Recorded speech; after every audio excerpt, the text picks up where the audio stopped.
سيذكر من يخشى ويتجنبها الأشقى الذي الكبرى ثم لا يموت فيها ولا يحيا قد أفلحون الحياة الدنيا والآخرة خير وأبقى إن هذا لفي الصحف الأولى صحف إبراهيم وموسى.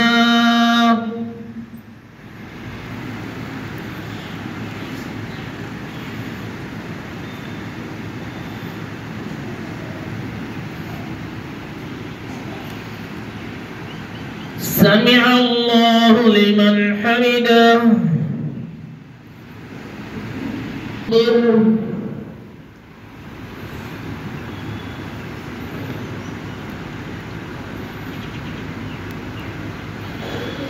الله أكبر الله أكبر.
আজি পবিত্ৰ ঈদুল জুহা মৰাণবাসী ৰাইজৰ হৈ আমি সমগ্ৰ অসম তথা ভাৰতবৰ্ষলৈ শুভেচ্ছা বাণী আমি জ্ঞাপন কৰিছোঁ। লগতে আমি ৰাজ্যখনৰ শান্তি কামনাৰ বাবে আজি আল্লাহৰ ওচৰত আমি দোৱা কৰিছোঁ আৰু তাৰ লগতে আমাৰ যি ভয়াৱহ বান পৰিস্থিতিয়ে আমাৰ অসমৰ ভালেমান ঠাইত অসম তথা উত্তৰ পূৰ্বাঞ্চলৰ ভালেকেইখন ৰাজ্যতো বিস্তৃত ক্ষতি কৰিলে। তাৰ বাবে ৰাইজসকলৰ বহুত অসুবিধা হৈছে। গতিকে ইছলাম ধৰ্মাৱলম্বী লোকসকলক মই অনুৰোধ জনাইছোঁ যাতে সকলোৱে অলপ এই বান বিধ্বস্তসকলৰ কাৰণে সহায়ৰ হাত আগবঢ়ায়। ধন্যবাদ। পোনপ্ৰথমে মই সমূহ অসমবাসী ৰাইজক ঈদুল জুহাৰ শুভেচ্ছা জ্ঞাপন কৰিছোঁ, ঈদ মুবাৰক জনাইছোঁ। আজি আমি খুব শান্তিপূৰ্ণভাৱে ঈদৰ নামাজ আদায় কৰিলোঁ। এই ঈদটো হ'ল কুৰবানী ঈদ। কুৰবানী মানে উচৰ্গা কৰা, আল্লাহৰ ৰাস্তাত উচৰ্গা কৰা।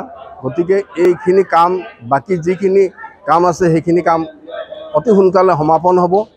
লগতে মই আজি বানপীড়িত 24খন জিলাত যিসকলে জীয়াতু ভুগি আছে তেখেতলোকক আমি যাতে সকলো সহায় সহযোগিতা আগবঢ়াব পাৰোঁ তাৰ প্ৰতি আপোনালোকৰ ওচৰত মই অনুৰোধ জনাইছোঁ যাতে তেখেতলোকৰ কাৰণে আমি মছজিদত দোৱা কৰা হৈছে যাতে তেওঁলোকে শান্তিৰে থাকিব পাৰে, তাৰে কামনা কৰিলোঁ।